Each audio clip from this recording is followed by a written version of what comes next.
Last topic है बेटा हमारा फॉर्म्स ऑफ मार्केट। बाज़ार के जो प्रकार हैं, बाज़ार के जो रूप हैं वो कराएंगे आज। तो उसमें सबसे जो पहले हमारा वर्क होगा वो मार्केट कंसेप्ट को जानना होगा कि मार्केट कंसेप्ट है क्या। तो मार्केट कंसेप्ट के लिए सबसे पहले आपको ये पता होना चाहिए, आपका एक सेलर होगा, एक बायर होगा और दोनों ही क्या करेंगे, एक दूसरे के संपर्क में आके जब उन दोनों के बीच में एक्सचेंज होगा, मनी और गुड्स का एक्सचेंज होगा या बार्टर सिस्टम अगर है तो आपका गुड्स के बदले गुड्स का एक्सचेंज होगा, विनिमय होगा, तो इसका मतलब है कि वो आपकी मार्केट है। क्लियर? मार्केट के लिए पर्टिकुलर कोई एरिया होना ज़रूरी नहीं है। मार्केट के लिए आपका सेलर और बायर, एक खरीदने वाला एक बेचने वाला, और दोनों के बीच संबंध इस तरीके से जुड़ जाना चाहिए कि एक अगर वस्तु दे रहा है तो दूसरा उसके बदले मुद्रा दे रहा है। ठीक है, तो वो आपका क्या कहलाएगा, मार्केट। यहाँ मार्केट हम शॉपिंग कॉम्प्लेक्स को नहीं बोलेंगे कि एक शॉपिंग कॉम्प्लेक्स है केवल वही मार्केट है, या मार्केट कोई एरिया आपको पर्टिकुलर दे दिया गया वही मार्केट है। जहाँ भी एक सेलर और बायर एक दूसरे से वस्तु को खरीदें और बेचेंगे वही आपका क्या है, मार्केट। क्लियर? उसके बाद आपका जो है नेक्स्ट टॉपिक है, इसमें बाजार के जो मार्केट के जो टाइप्स हैं आपके, वो 4 टाइप्स पढ़ेंगे इसमें आप।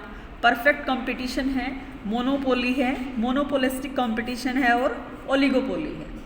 पूर्ण प्रतियोगिता, एकाधिकार, एकाधिकारी प्रतियोगिता, अल्पाधिकार।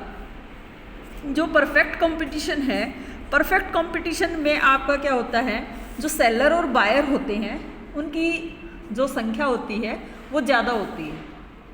एक क्रेता और विक्रेता केवल एक अकेले नहीं होते हैं, बहुत सारे क्रेता होते हैं, बहुत सारे विक्रेता होते हैं। ठीक है, और इनका जो प्राइस पे कंट्रोल नहीं होता है, क्योंकि जो प्राइस होता है, कीमत जो होती है वो आपकी फर्म डिसाइड कर, जो आपकी इंडस्ट्री होती है वो डिसाइड करती है कि एक वस्तु की कीमत क्या होगी। ठीक है, वस्तुएं सारी होमोजीनियस होती हैं, जितने भी प्रोडक्ट होंगे होमोजीनियस होंगे, समरूप होंगे, एक जैसे होंगे। इनकी जो कीमत होगी वो आपकी डिमांड और सप्लाई द्वारा निर्धारित होगी। जहाँ भी डिमांड एंड सप्लाई एक दूसरे को कट करेंगे वहाँ आपका प्राइस का डिटर्मिनेशन होगा, कीमत निर्धारण होगा। अब परफेक्ट कंपटीशन की जो फीचर्स हैं, फर्स्ट है आपका लार्ज नंबर ऑफ फर्म्स और ये आपका फर्म्स और सेलर, बेचने वाले भी बहुत सारे होंगे और बहुत सारी आपकी फर्में होंगी इसके अंदर। नेक्स्ट आपका लार्ज नंबर ऑफ बायर, खरीदने वाले भी बहुत सारे होंगे। टोटल पॉपुलेशन लगभग आपकी इन चीज़ों को यूज़ करती मिलेगी, जो होमोजीनियस प्रोडक्ट इसमें बेचे जाएंगे वो आपकी लगभग बहुत सारे आपके बायर इसमें आएंगे। नेक्स्ट आपका होमोजीनियस प्रोडक्ट है, अभी थोड़ी देर पहले बताया था कि होमोजीनियस प्रोडक्ट का मतलब समरूप वस्तुएं होती हैं, एक जैसी वस्तुएं बेची जाती हैं। ठीक है, उसके बाद आपका परफेक्ट नॉलेज, जो क्रेता और विक्रेता होता है, जो आपका सेलर और बायर है, उनको मार्केट के बारे में कंप्लीट नॉलेज होगी कि इस वस्तु का प्राइस क्या है, इस वस्तु की क्वालिटी क्या है, तो वो टोटली उनको पता होगा पहले से, क्योंकि इनमें एडवर्टाइजमेंट वगैरह ये सारी चीज़ें इसकी होती हैं। उसके बाद आपका है कि कोई भी फर्म इसमें ईजिली एंट्री कर सकती है, एग्जिट कर सकती है। ठीक है, फर्में जो है इस मार्केट में आ सकती हैं और जा सकती हैं, उन पे किसी प्रकार का कोई लीगली रिस्ट्रिक्शन नहीं है कि आप नहीं आ सकते। जैसे इससे नेक्स्ट आप मार्केट पढ़ेंगे मोनोपोली, तो उसमें कोई भी फर्म इजीली प्रवेश नहीं कर सकती है, क्योंकि उसमें प्रवेश पे प्रतिबंध होता है। अगर वो प्रवेश ही कर जाएगा, एंट्री ही कर जाएगा, तो जो मोनोपोली है वो ख़त्म हो जाएगी। ठीक है, नेक्स्ट आपका है इसमें जो डिसीजन मेकिंग है वो आपकी फ्री होती है। ठीक है, कोई भी जो निर्णय लिया जाता है वो आपका क्रेता और विक्रेता किसी समझौते के अनुसार नहीं ले सकते, वो अपनी इच्छा के आधार पर इसको डिसीजन ले सकते हैं।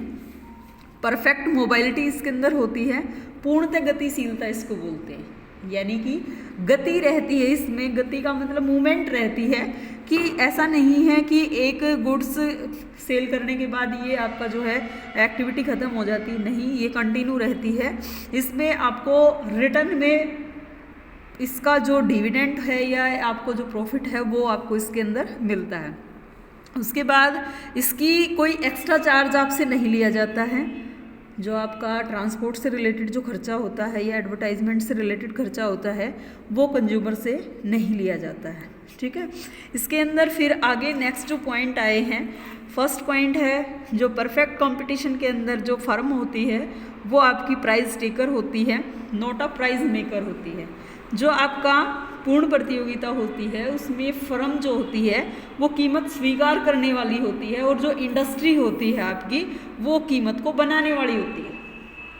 ठीक है, यानी कि डिमांड और जो आपकी सप्लाई है वो एक तरीके से वस्तु की कीमत का निर्धारण करेंगे, और जो फर्में होंगी वो उस कीमत को स्वीकार करेंगे। ठीक है, इसमें बहुत सारी फर्में होती हैं, एक जैसी वस्तु होती हैं, और अलग से कोई आप पे चार्ज नहीं होता, इसलिए आपका कोई हानि होने की संभावना इसमें नहीं रहती है। नेक्स्ट इसके अंदर जो आपका डायग्राम आएगा कि इसके अंदर जो आपका डिमांड का डायग्राम है वो परफेक्टली इलास्टिक बनता है।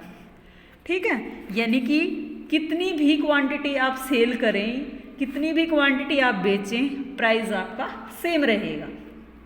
परफेक्टली इलास्टिक का मतलब होता है कि आपका प्राइस सेम रहेगा, क्वांटिटी आप चाहे 20 सेल करें या 40 सेल करें।